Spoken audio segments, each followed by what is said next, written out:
Kita bukan informasi pertama, saudara, seluruh hewan ternak sapi di Kabupaten Aceh Besar yang hendak dijual keluar daerah diwajibkan mengantongi surat keterangan kesehatan hewan. Hal ini dilakukan sebagai upaya pencegahan penyebaran penyakit mulut dan kuku pada hewan ternak sapi. Dinas Pertanian Aceh Besar mewajibkan kepada setiap hewan ternak yang akan dijual baik di dalam maupun keluar daerah Kabupaten Aceh Besar, wajib memiliki surat keterangan kesehatan hewan atau SKKH.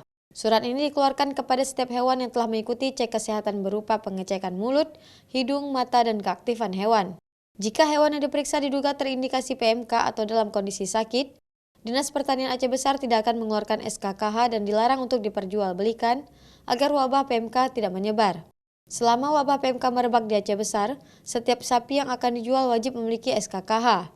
SKKH dikeluarkan hanya untuk hewan yang dalam keadaan kondisi sehat.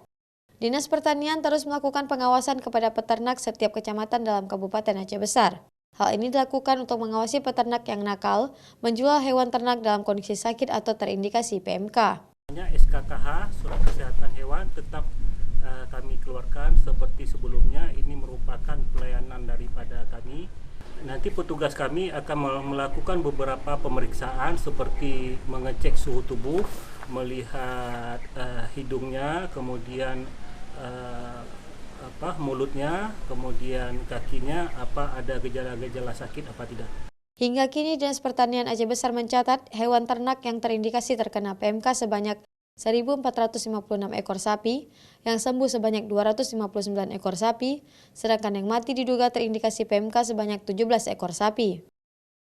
Nova Misteyanti, Kompas TV, Aceh Besar.